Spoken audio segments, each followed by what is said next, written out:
مرحبا، وصفتنا اليوم شيخ المحشي. عملتولكم هي اليوم على طريقتي، وأنا متأكدة كثير راح تعجبكم وراح تعتمدوها دائما بوصفاتكم على قد ما هي طيبة وسهلة بنفس الوقت. والشيخ المحشي غني عن التعريف، من الأطباق الرئيسية والمميزة وكل العالم تحبه. تابعوا معاي الفيديو خطوة بخطوة حتى تحصلون على نفس النتيجة. لا تنسون تشتركون بالقناة، وإذا كنتم جداد على القناة فعلوا جرس الإشعارات حتى من أنزل شيء جديد يصلكم. ويلا نبدأ. بالبداية راح نحتاج كيلوين من القرع أو الكوسة، وأفضل تستخدمون هذا النوع من القرع، وإذا كان متوفر عندكم غير أنواع تقدرون تستبدلوها. طبعا أنا القرع هوني كن غسلتونه راح نقشره،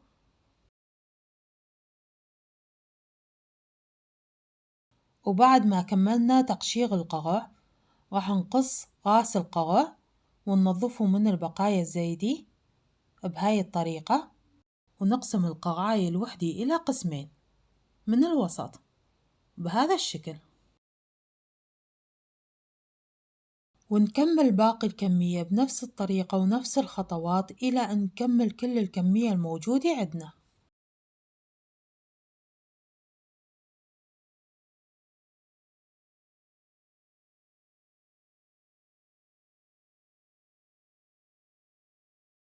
وبعد ما قشرنا القرع ونظفناه وصار بهذا الشكل، طبعا إذا القرعاي كبيرة راح نقصها بالنص، أما إذا كانت القرعاي صغيرة تخلوها مثل ما هي. راح نستخدم قشارة أو حفارة اللي متوفرة عندكم، ونبدي هسه نحفر القرع. ناخذ بس اللب الوسط اللي هو بينه الحب، وما نحفر القرع كثير لين نريح يتقلص بالقلي، مجرد بس نشيل اللب ويصير بهذا الشكل.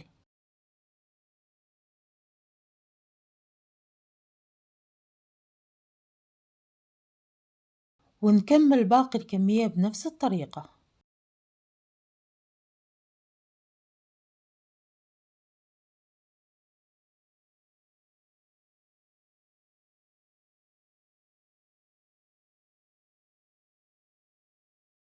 وبعد ما كملنا حفر القرع هسه نبدي نقلي القرع، نخلي الزيت على النار، ومن يحمى الزيت ننزل القرع.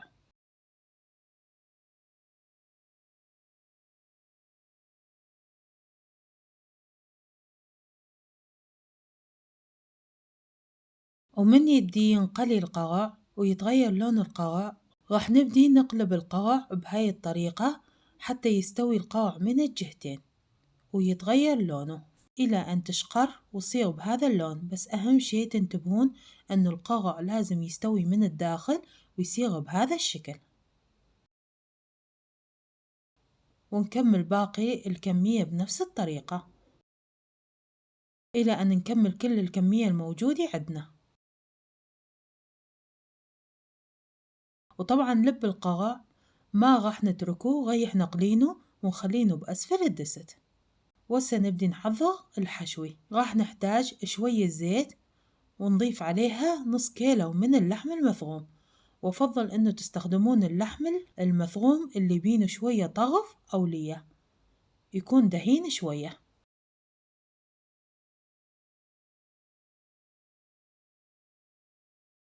وبعد ما يستوي اللحم ويتغير لونه راح نضيف عليه معلقة كوب من الملح ونص معلقة شاي من الفلفل الأسود، ونقلب الملح والفلفل الأسود مع اللحم ونطفي النار، وبعدين نضيف عليه نص كوب من التمن. طبعا التمن مغسول، ريح أضيف التمن وقلبه مع الحشوي. وبعد ما بردت الحشوي هسه نبدي نحشي القرع. راح نحشي القرع بهاي الطريقة، ناخذ قطعة من القرع ونحشيها بالحشوي اللي عملناه مسبقا، وما نملي القرع للغاز، نخلي مجال شوية لين بيها التمن حتى يستوي.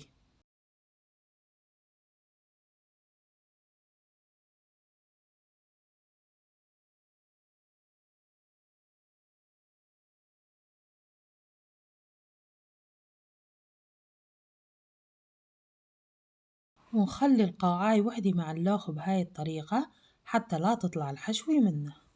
وبالنسبة للب القغع اللي قلينانو راح نخلينه بأسفل الدست، وإذا ما تحبون تخلونه بأسفل الدست تطيقون تخلونه على صفحة وتستعملونه للدولمة.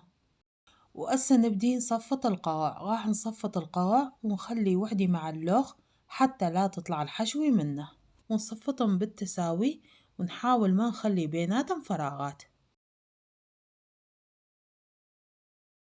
إلى أن نكمل كل الكمية الموجودة عندنا.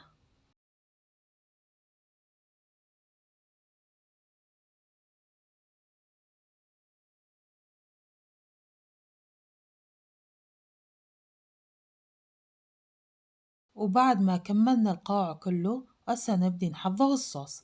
راح نحتاج معلقتين أو 3 معالق من معجون الطماطة، نضيف عليها مكعبين من الماجي وشوية فلفل أسود، تقريبا نص معلقة شاي فلفل أسود، ونص لتر من الماي.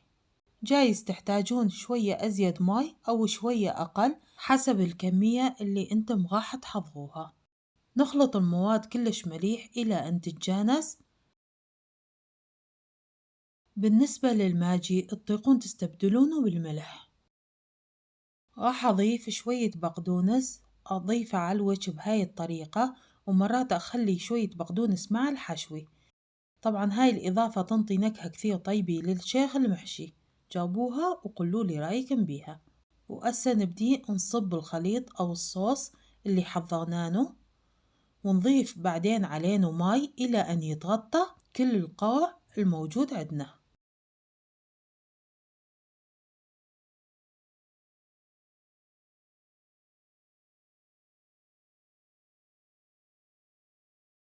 وراح نستخدم صحن أو أي ثقل نخلينه على القوع بهاي الطريقة،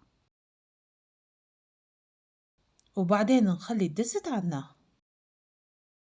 نقبض الدست ونخلينه على نار عالي إلى أن يغلي، ومن يبدي يغلي بهذا الشكل ننصي النار ونخليها على نار وسط لمدة نص ساعة حتى يستوي.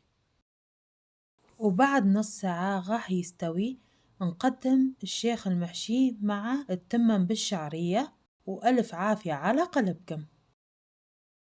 وطبعا سماكة المرقة مالته إذا تريدوها أثخن تخلون معجون أزيد. وكملنا معاكم وصفتنا لليوم شيخ محشي على طريقتي.